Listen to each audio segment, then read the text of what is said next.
આજે આપણે બનાવીશું કુકરમાં કોબીજ વટાણા અને બટાકાનું શાક. શું કુકરમાં કોબી વટાણા બટાકાનું શાક? હા, કુકરમાં. તો કુકરમાં તેલ લઈ લઈશું. તેલ ગરમ થાય એટલે તેમાં આપણે રાઈ, જીરા અને મેથી દાણાનો વઘાર કરી લઈશું.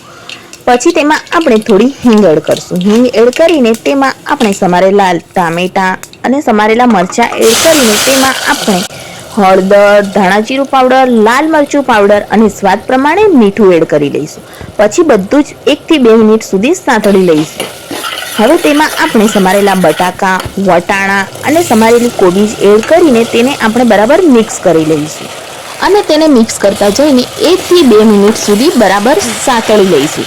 હવે તેમાં આપણે 1 ચમચા જેટલું સાંભળ્યું 1 ચમચા જેટલું પાણી એડ કરવાનું છે, જેથી તે શાકની ખીચડી નહીં બને. 1 ચમચા જેટલું પાણી એડ કરીને તેને બરાબર મિક્સ કરી લઈશું. હવે આપણે કુકરને ઢાંકી લઈશું અને 2 વિસલ આવવા દઈશું. 2 વિસલ આવે એટલે કુકરને આપણે તરત જ ખોલી લેવાનું છે, જેથી કરીને તે વધારે બફાઈ ન જાય.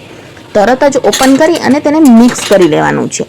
તો તમે વિડીયોમાં જોઈ જ શકો છો કેવું સરસ શાક બન્યું છે. તો આવા જ રેસીપી વિડીયો માટે મારી ચેનલને સબસ્ક્રાઈબ કરો. Thanks for watching.